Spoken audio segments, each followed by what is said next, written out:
Hello students, your teacher Annie Sharma is back with the next video on velocity time graphs. For the velocity time graphs, we take time on the x-axis and velocity on the y-axis. What we can find out from these graphs? From velocity time graph, we will be able to find out acceleration and distance. Acceleration is slope of velocity time graph, slope, ढलान, that is given by the formula you already know, delta y upon delta x. That is change in velocity because y-axis पे we have velocity upon change in time because we have time on the x-axis. And distance, distance is area under velocity time graph. जो भी graph हमारे पास आएगा उसके नीचे का area. Let's start with the first velocity time graph when the object is moving with constant velocity. Constant velocity means object is not changing its velocity. हमने जब भी देखा object को measure किया उसकी velocity, object was having the same velocity. For such type, we get a graph which is a straight line parallel to time axis. So sometimes in the paper they ask you what type of velocity time graph it is when you get a graph that is a straight line parallel to time axis. It is when the object is moving with constant velocity. Let's try to plot this graph. हमने कहा when the time is 0, when we just started watching the object was moving with a velocity of say 5 meters per second. After 1 second again the velocity was 5. After 2 seconds velocity was again 5. 3 seconds velocity was again 5. 4 seconds velocity was again 5 and so on. Velocity is not changing, constant velocity. जब हमने इसको plot किया 0, 1, 2, 3, 4, 1, 2, 3, 4, 5. So what type of graph we get? Time 0, velocity 5. Time 1, velocity 5. Time 2, velocity 5. Time 3, velocity 5. Time 4, velocity 5. You get a straight line parallel to time axis. हमने क्या कहा? अब हमने कहा कि इससे हम दो चीजें निकाल सकते हैं. One is acceleration. Acceleration is change in y-axis upon change in x-axis slope. पर अगर हम ध्यान से देखें इस ग्राफ की तो स्लोप ही नहीं है. It is a straight line. That means इस केस में acceleration 0 आनी चाहिए. Yes आनी चाहिए. हमने अपने पिछले टॉपिक्स में पढ़ा है कि acceleration 0 होती है when the velocity is not changing. Here the velocity is not changing. That means acceleration has to be 0. जब टाइम 4 सेकेंड्स था तब भी वेलोसिटी क्या है 5. The final velocity is also 5 and the initial velocity is also 5. 5 minus 5 in how much time? 4 seconds. You get 0 by 4. You get 0. Y axis में कोई change नहीं है. एक्सेलरेशन क्या है? Delta y upon delta x. There is no change in y axis. Y axis time चाहे आगे जा रहा है but y axis remains the same. That means there is no change in y-axis, though there is change in the time, but there is no change in y-axis, so acceleration is 0. Distance निकालते हैं. Distance क्या है? Distance is area under velocity time graph. अब हमारा graph क्या आया? This is our graph. इसके नीचे की velocity यहां से हमने एक perpendicular ड्रॉप किया. अगर मैं ध्यान से देखूं, it is a rectangle OABC. ठीक है? So distance is area under velocity time graph. This is equal to area. अगर हम पूरे ग्राफ की बात करते हैं तो it is area of rectangle OABC. rectangle का formula length into breadth. length कितनी हो गई? 4. breadth कितनी है? 5. You get 4 into 5, 20 meters. That means object from moving from A to B, object has covered 20 meters. अब ये जरूरी नहीं कि हम पूरी ग्राफ का डिस्टेंस निकालें, हम कुछ पार्ट का भी निकाल सकते हैं. देखते हैं कैसे. हमने कहा कि अगर हमको सपोज यहाँ C to D इन दो पॉइंट्स का डिस्टेंस निकालना है, हम कहेंगे we will drop a perpendicular from here and we will drop a perpendicular from here. अगर हम ये देखें तो ये कैसी शेप है? Again this is a rectangle. ठीक है, तो इस रेक्टेंगल का इसमें डिस्टेंस कितना हो जाएगा? Again area of the area under velocity time graph. Graph के नीचे का एरिया ये बन रहा है, रेक्टेंगल है. रेक्टेंगल फिर क्या है? Length into breadth. यहां लेंथ कितनी है? 1. ब्रेड्थ कितनी है? इतनी मतलब 5. तो 1 into 5 meters. That means object has covered 5 meters meters from 2 second to 3 second. So आप पूरे ग्राफ का भी डिस्टेंस निकाल सकते हैं और आप किसी एक पोर्शन का भी डिस्टेंस निकाल सकते हैं. होप बच्चे this thing is clear to you. The next type of velocity time graphs are when the object is moving with uniform acceleration. Under this category we have two types. Object when the object is initially at rest. Initially at rest मतलब उसकी initial velocity क्या है? Initial velocity is 0. The object is first is at rest. रुकी हुई है. Second is when the object is initially not at rest. For this type of graph, when the object is initially at rest, you get a straight line passing through origin. What type of graph you get? You get a straight line passing through origin. Plot करके देखते हैं इसको. हमने कहा uniform acceleration है और object initially क्या है? रेस्ट पे है. इनिशियली रुकी हुई थी. जब हमने उसको पढ़ना शुरू किया, स्टडी करना शुरू किया, ऑब्जेक्ट रुकी हुई थी, उसके बाद चलनी शुरू हुई. ऑब्जेक्ट इनिशियली एट रेस्ट का मतलब होता है उसकी इनिशियल वेलोसिटी क्या है? 0. उसके बाद यूनिफॉर्मली इंक्रीज हो रही है. जब टाइम 1 सेकेंड हुआ से it becomes 3 metres per second. Time 2 second हुआ से it becomes 6 metres per second. Time 3 हुआ से इट बिकम्स 9. 4 पे कितनी हो जाएगी? 12. क्यों? यूनिफॉर्म इंक्रीज है. 3 का गैप है. 3, 6, 9, 12 टेबल जैसा दिख रहा है. Let's try to plot these graph. That means v becomes 12 becomes our final velocity. Acceleration ऐसे निकलती है v minus u upon t. Let's try to plot these. 1, 2, 3, 4, 3, 6, 9, 12. जब टाइम 0 वेलोसिटी भी 0. कहां बढ़े हैं? ओरिजिन पे पॉइंट आ गया. टाइम 1 सेकेंड है, वेलोसिटी कितनी है? 3. टाइम 2 सेकेंड्स, वेलोसिटी कितनी आ गई? 6. टाइम 3 सेकेंड्स, वेलोसिटी कितनी आ गई? 9. टाइम 4 सेकेंड्स, वेलोसिटी कितनी आ गई?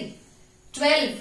You join these points. What you will get? You will get a straight line passing through origin. Right? Now what we can find out? Definitely we can find out acceleration and distance. Acceleration क्या होता है? Change in y-axis upon change in x-axis. y-axis में देखें तो कितना change आया है? 0 से शुरू हुए 12 पे पहुंचे. 12 माइनस 0 कितने टाइम में? 4 माइनस 0. 4 माइनस 0 क्यों? जब वेलोसिटी 12 हुई उस टाइम कितना था? 4 सेकेंड्स. और जब वेलोसिटी 0 थी उस टाइम टाइम कितना था? 0 seconds. So 12 minus 0 upon 4 minus 0 you get 12 by 4. 3 meters per second square. Distance कैसे निकालते हैं? Same formula. Distance is area under velocity time graph. क्या बन रहा है? अगर मैं इसको यहां से एक परपेंडिकुलर ड्रॉप करूं तो it is a triangle. What type of triangle? Right angle triangle. नाम देते हैं OAB. That means area of triangle OAB. Half into base into height. Half. Base कितना है इस ट्राइंगल का? ये. हाइट कितनी है? ये. बेस देखें तो ये कितना है? 0 से लेके 4 तक 4. हाइट कितनी है? यहां से लेके यहां. That means 12. You get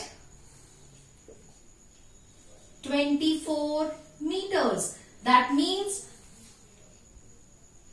moving from here to here, object has covered 24 meters. और ये जरूरी नहीं है कि आप पूरे ग्राफ का ही एक्सेलरेशन निकालें, हम पूरे ग्राफ का डिस्टेंस कवर निकालें.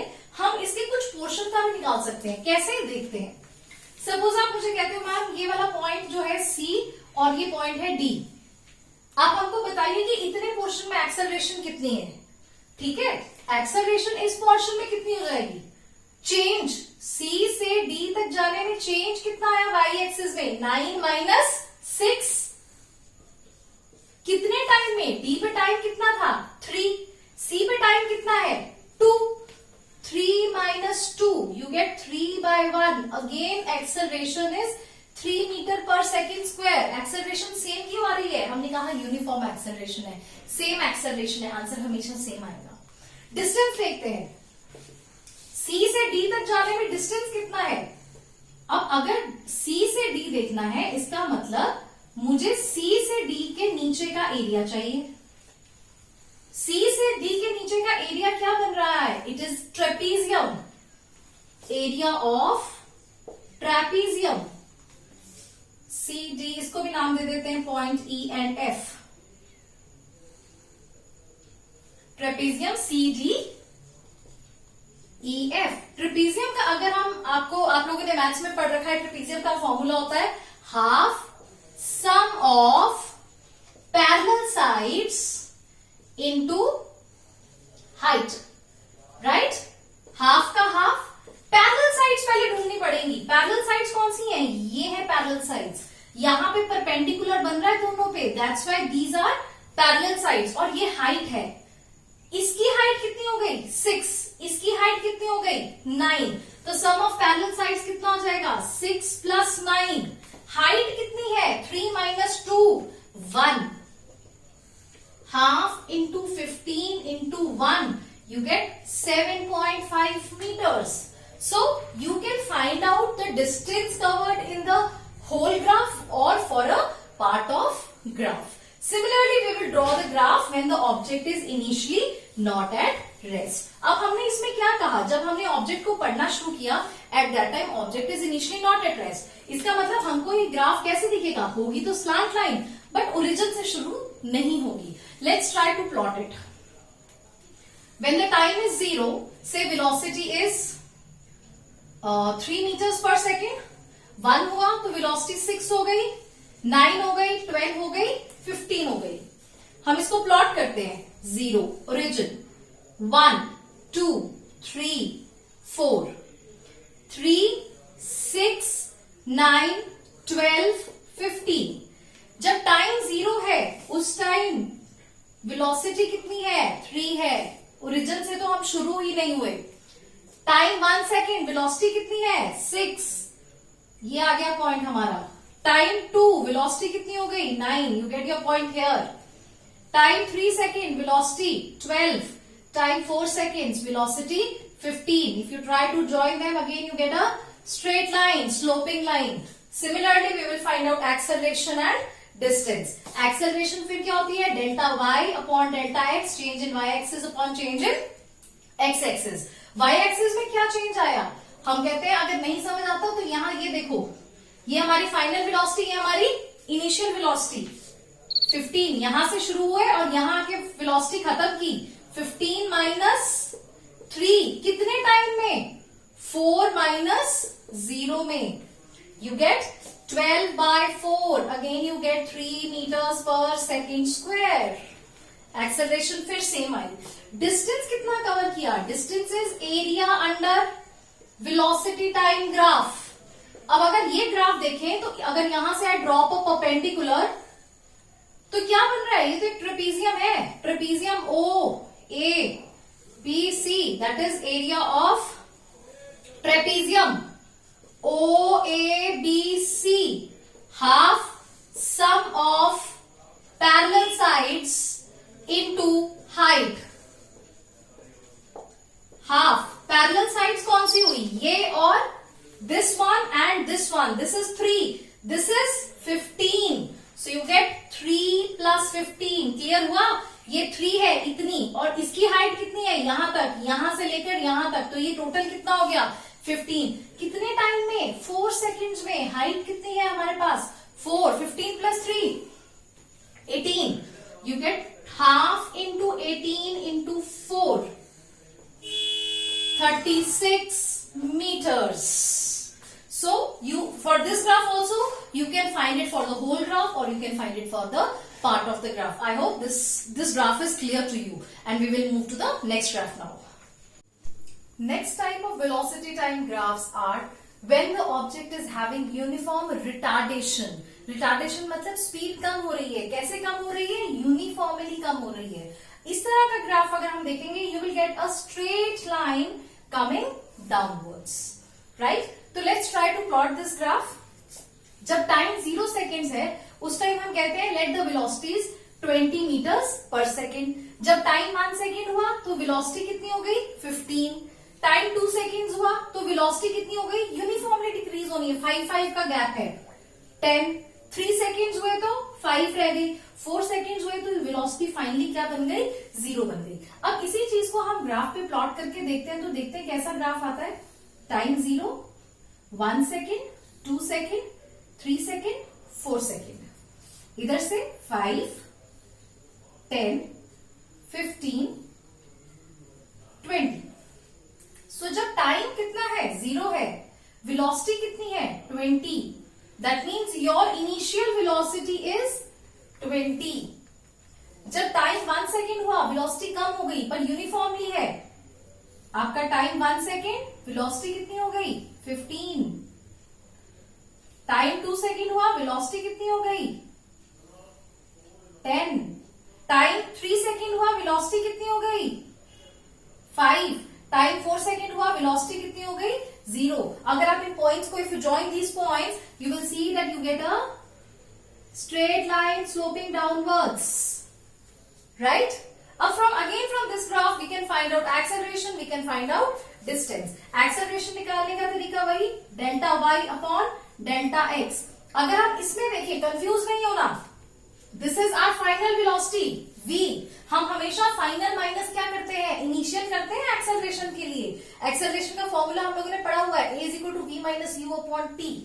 a v कितना है हमारा, 0 माइनस 20 अपॉन कितने टाइम में, फाइनल वेलोसिटी 0 कितनी थी, 4 सेकेंड्स में, माइनस 20 कब थी वेलोसिटी, 0 टाइम पे। So you get minus 20 by 4, you get minus 5 metres per second square. This negative sign is automatically generated, negative acceleration है, रिटार्डेशन की बात कर रहे हैं। डिस्टेंस, डिस्टेंस निकालने का तरीका वही है, distance is area under VT graph. अगर हम वीटी ग्राफ के नीचे का एरिया देखें तो क्या बन रहा है, it is a triangle, that means area of triangle. क्या ट्रायंगल है, नाम दे देते हैं, O A B, area of triangle O A B, that is half into base into height. Half, base कितना है, 4, हाइट कितनी है, 20, you get 40 meters. That means moving from A to B, the object has covered 40 meters. आप सारे graph का भी निकाल सकते हैं, आप किसी पोर्शन का भी निकाल सकते हैं। I hope this is clear. Then next is velocity type graphs for non-uniform velocity. For non-uniform velocity, you will get a graph which is a zigzag graph, and we will not study this graph in detail. Hope velocity type graphs are clear to you kids. Thank you so much.